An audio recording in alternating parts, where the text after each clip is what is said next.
যে আমার মনে হতো যখন আমরা সারফেস টেনশন পড়তাম বা পৃষ্ঠ টান পড়তাম, ভাবতাম যে এটা আমাদের বাস্তব লাইফে কী কাজে লাগবে, এগুলা জেনে কী হবে। এখন আমি অনার্স পাশের পর এখন দেখতে পাচ্ছি চারপাশে এই সারফেস টেনশনের বিভিন্ন উদাহরণ রয়েছে। যেমন আমরা খিচুড়ি রান্নার সময় উপরে তেল ছিটিয়ে দিলে ওইটা আর উতলিয়ে পড়ে যায় না। যেমন ভাত উতলিয়ে পড়ে যায়, কিন্তু খিচুড়ি রান্নার সময় উপরে তেল ছিটিয়ে দিলে এরকম হয় না। আবার আমি ছোটোবেলায় দেখেছি যে আব্বু যখন দই বানাতো আমাদের বাড়িতে, ওই বড় দই বানানোর সময় যখন দুধকে হিট দিত, তখন উপরে সরিষার তেল দিত যেন এটা উতলিয়ে না পড়ে। মূলত এটা সারফেস টেনশন হিসেবে কাজ করে। পানির সারফেস টেনশন বেশি কিন্তু তেলের সারফেস টেনশন কম। এই জিনিসটা আরও পরীক্ষা করা যায়। সারফেস টেনশন মিন্স যে ওই সারফেসটি কত টাইটভাবে ধরে আছে।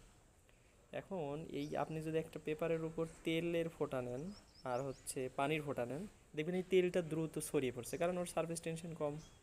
আর পানির সারফেস টেনশন বেশি, এই জন্য পানিকে টাইট করে ধরে আছে, তেলটা বেশি ছড়িয়ে পড়বে।